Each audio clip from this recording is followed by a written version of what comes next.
हुआ क्या, दीपावली दोपहर के समय शुरू होगी, अप्रोक्सीमेटली 3 बजे के आसपास में। दीपावली मतलब हम कह रहे हैं अमावस्या के दिन, मतलब 20 तारीख को। 20 तारीख को, और वो चलेगी 21 तारीख के 1 बजे तक के आसपास में। अच्छा, ऐसे जाके अगले दिन तक जा रही है, 1:15 के आसपास तक में जा रही है अगले दिन, ये पंचांग के हिसाब से। फिर दिल्ली का पंचांग देख रहे हैं इंडिया के हिसाब से। तो पहला चीज दीपावली यानी रात तो 20 को ही लग रही है। चलो फिर भी कई लोग मानते हैं नहीं हमारा 20 नहीं, हम तो फिर भी 21 मान के चलेंगे। फिर पूजा की जो विधि, लक्ष्मी पूजा की जो विधि बोली गई, वो बोली गई कि प्रदोष काल में पूजा होनी चाहिए, पहला चीज। और प्रदोष काल में जब पूजा हो तो उस समय लगन स्थिर होना चाहिए। स्थिर मतलब रुका हुआ होना चाहिए, बैलेंस, क्योंकि पूजा सिर्फ बैलेंस यानी रुके हुए के ऊपर होती है। जो स्थिर लगन लग रहा है वो 7:10 से लेके 9:16 तक स्थिर लगन लग रहा है। लेकिन प्रदोष काल जो लग रहा है वो 5:46 से लेके 8:18 तक लग रहा है। वो जो डेट है वो है अक्टूबर 20 तारीख की। तो अगर हम बिल्कुल, अगर सिर्फ हम समय को लेके चले और उसी समय के काल के पीरियड में लेके चले, और उसमें वृषभ काल भी जो आता है वो भी 7 बजे से ही शुरू हो रहा है और 9 बजे तक। तो ये तीनों चीजों को अगर हम एक साथ ही बैठा दें कि स्थिर लगन भी तभी लग रहा है, वृष का स्थिर लगन, उसी समय प्रदोष काल आ रहा है और उसी समय वृषभ काल भी लग रहा है, तो पूजा की विधि का जो समय है वो है 5:46 से लेके 8:18 तक, अक्टूबर 20 को लक्ष्मी पूजन के लिए। लेकिन अगर कोई नारायण की पूजा की तरह देखते हैं या आम आदमी की तरह देखते हैं तो अमावस्या तिथि तो अगले दिन भी चल रही है, तो आप अगले दिन भी करना चाहें तो कर सकते हैं, कुछ आपके लिए अनिष्ट नहीं होगा। क्योंकि अगले दिन भी आपको हमने ये बताया कि वो हमारा, अगर हम ये बोले तो वो श्राद्ध जो भी हम कर सकते हैं बड़ों के नाम से, क्योंकि उसी अमावस्या के समय पे हम कहते हैं कि हमारे द्वार ऊपर से खुले होते हैं। तो 21 तारीख को भी कहते कोई और पहली तिथि नहीं लग रही है, वो भी 22 को लग रही है, यानी गोवर्धन पूजा की। तो कई लोग अगर 21 को करना चाहे कर सकते हैं, लेकिन अगर लक्ष्मी पूजन का बिल्कुल शुभ मुहूर्त की बात बोले तो वो 20 तारीख शाम को। तो दीपावली अगर लक्ष्मी पूजन से आप जोड़ते हैं तो 20 तारीख 5 बजे से 8 बजे के बीच का जो समय 5:46 से लेके 8:18 का। काफी गौर से सुनना चाहिए दर्शकों को ये जो शुभ मुहूर्त बताया है गुरुजी ने। गुरुजी, इसमें कुछ जैसे व्यापारियों के लिए पूजा का कोई खास मुहूर्त होता है, विद्यार्थियों के लिए 1 घंटे का मुहूर्त निकाला जाता है। गृहस्थ वाला को तो आपको हमने यही बताया, ये जो अभी समय बताया जी। स्टूडेंट के लिए भी जो, क्योंकि हर बारी स्टूडेंट का जो विद्यार्थी है उनका थोड़ा सा अलग लग जाता है, लेकिन उनका भी इस बारी 7:30 बजे के आसपास ही अगर वो पूजन करें अपनी किताबों का तो उनके लिए, विद्यार्थियों के लिए बिल्कुल परफेक्ट रहेगा। और जब मुहूर्त ट्रेडिंग की बात करते हैं तो हमेशा 1 घंटे की मुहूर्त ट्रेडिंग होती है दिवाली के समय पे, जो भी ट्रेडर्स हैं शेयर मार्केट में। और इस बारी का जो समय रखा गया है वो 1:45 से लेके 2:45 को 21 तारीख को रखा गया। अच्छा, तो 20 का नहीं है। तो जो लोग शेयर में इंटरेस्ट रखते हैं, जिनकी दिलचस्पी है, मुहूर्त ट्रेडिंग है तो वो 21 का। देखिए ये मुहूर्त तो हमारे से पहले जितने भी आपके ट्रेडिंग वाले उनको तो हमसे पहले ही पता होगा। तो ये 1:45 से 2:45 21 तारीख को रखा गया है, 20 को नहीं है। लेकिन जब पूजन की बात कर रहे हैं तो वो 20, वो भी लक्ष्मी पूजन से हम देख के करके। लेकिन अगर हम सिर्फ दीपावली दीपों की तरफ से देखेंगे तो वो अगले दिन तक जाएगी। तो इस तरीके से ठीक है। इसमें लक्ष्मी पूजन का कोई विधि इसका जिसका हमको पालन करना चाहिए, किस तरह हम पूजा करें? बहुत जरूरी इस चीज को लेके, बहुत जरूरी। इसके अंदर हम हमेशा लक्ष्मी माता की पूजा के लिए ही हम वो करते हैं। इसमें फिर वही हिसाब है, पहले हम गंगा जल से पूरे मंदिर पूरे अपने जो पूजनीय स्थान है उसको साफ करते हैं। साफ करने की विधि बहुत जरूरी है। लक्ष्मी माता सिर्फ सफाई की जगह पे आती है। तो हमारे जितने भगवान हैं, अगर हमने उन्हें वस्त्र पहनाए हैं तो वो साफ बिल्कुल नए होने चाहिए। आप खुद बिल्कुल साफ नए वस्त्रों में होने चाहिए। जो नहीं अफोर्ड कर सकते या फिर थोड़ा वो नए नहीं खरीद सकते, साफ सुथरे धुले पहन के आए, उस पे करें। पहला चीज गंगा जल से सफाई करें।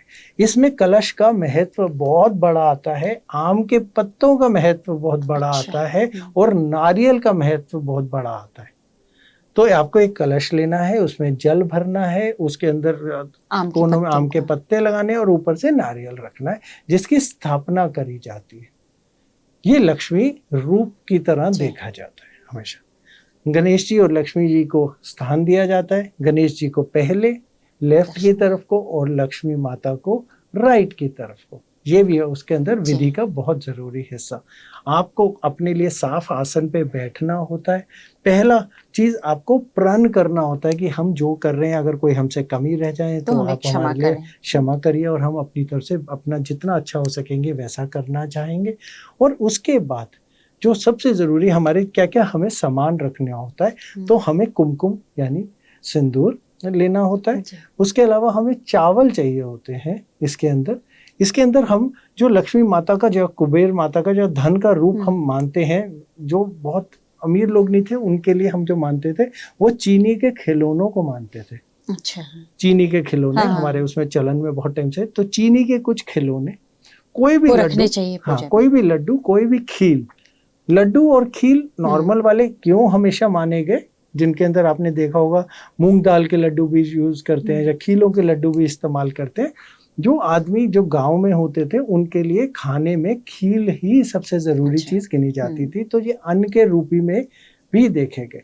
तो चांदी के खिलौने, चीनी के खिलौने, उसके अलावा क्या कहते हैं खील के खिले हुए, तो कोई लड्डू थोड़े से, और उसके अलावा फिर अगली चीज है चावल, फिर मोली रोली जो हम उसमें इस्तेमाल करते हैं, और फिर कोई भी जल के अंदर 5 तत्व मिला लें तो बहुत उत्तम, बहुत बढ़िया। अगर 5 तत्व नहीं मिला पाए तो पानी में थोड़ा सा, अगर हम कहते हैं दूध हल्का सा लगा दें और हल्का सा अगर शहद भी लगा दें तो बहुत बढ़िया।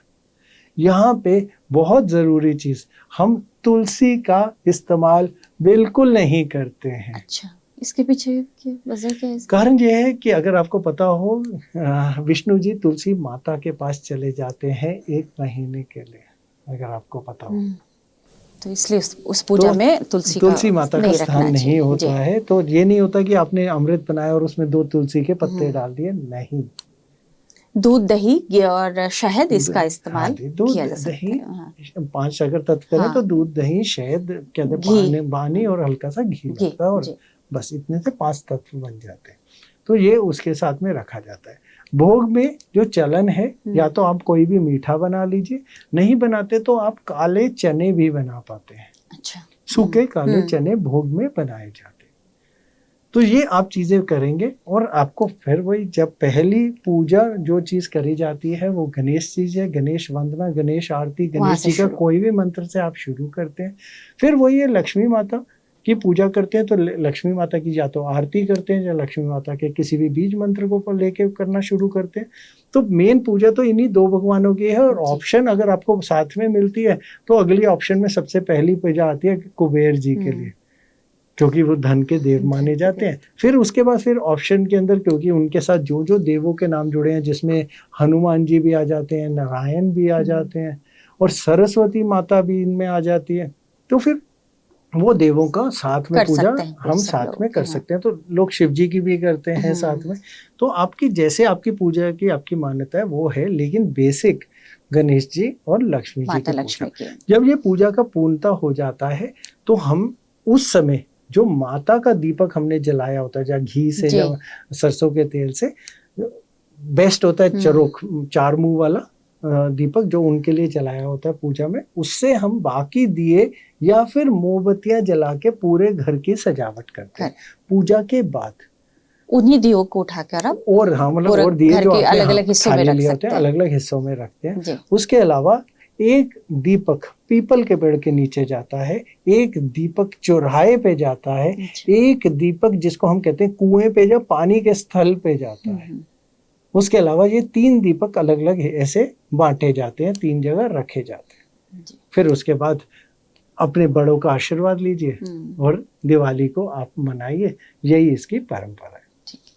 गुरुजी, दिवाली की रात में हम देखते हैं कि कुछ लोग तंत्र मंत्र भी करते हैं, कुछ इस तरह की चीजें भी होती हैं। क्या ये, इसके बारे में बताइए कि ये क्या है? देखिए, एक बड़ी विचलित करने वाली चीज है। जहाँ दिवाली आती है ना भारत में, वहां पे उल्लू आउल उनकी सेल बहुत बढ़ जाती है। आप देखेंगे पकड़ पकड़ के उल्लू लाई जाते हैं और बहुत लाखों के हिसाब से लोग खरीद रहे होते हैं। माता लक्ष्मी का वाहन है वो, माना जाता है उनको। बिल्कुल करेक्ट, माता ही लक्ष्मी के वाहन को, लेकिन वाहन के लिए नहीं खरीद रहे होते, वो उल्लू के खून के लिए खरीद रहे होते हैं, जो भी विकृति रखते हैं इन गलत शक्तियों के इस्तेमाल के लिए।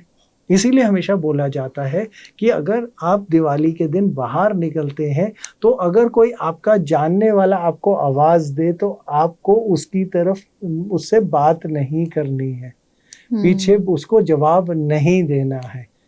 आपका जानने वाला कोई हो सकता है, आप बाहर निकले आपका भाई की आवाज आ जाए, माँ की आवाज आ जाए या आपके पिताजी की आवाज आ जाए, तो आपको उनको जवाब नहीं देना होता। आप रुकते हैं, इंतजार करते हैं, अगर वो असली में है तो वो आप तक आ जाते हैं, नहीं है तो आप चलते जाइए। क्योंकि कहा जाता है कि जो ये विकृतियां करते हैं वो उसके उल्लू के खून को बहुत जरूरी इस्तेमाल करते हैं, और बहुत सारे, क्योंकि अमावस्या की रात है, पूरी शक्ति की रात है, जहाँ पे आपको बोला क्योंकि राम जी आए थे तो सारे ऊपर से देवी देवता उनको देख रहे थे, तो वो द्वार खुले हुए थे। वो जब द्वार खुले थे तो वो शक्तियों का आन जान अच्छाई में भी और बुराई में भी दोनों में चल रहा था।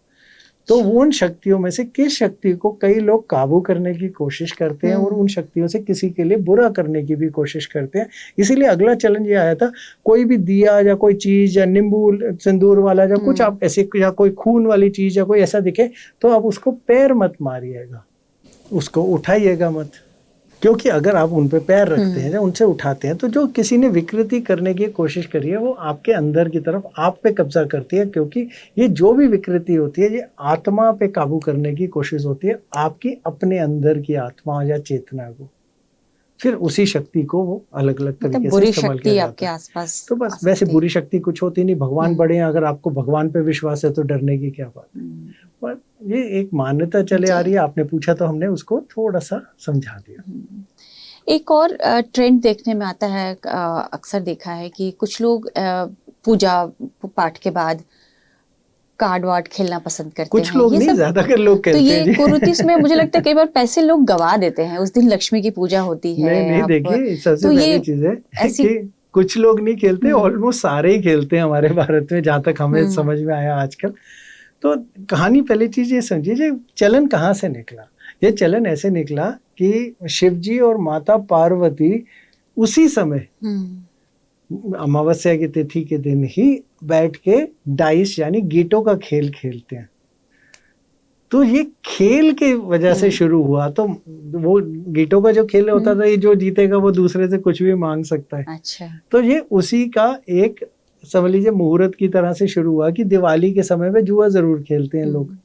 हाँ, हार जाते हैं वो तो आप फिर आप अपने से कुरीति में बदल गया, मतलब कई बार तो देखिए हाँ। सोच की बात है। अब ऐसी बात, अब हम कईयों को समझाने की कोशिश करते हैं कि जितने भी राक्षस थे उनको मदिरा पान नहीं करने को बोला जाता था। क्यों वो कहा जाता था ये गलत चीज है राक्षसों को।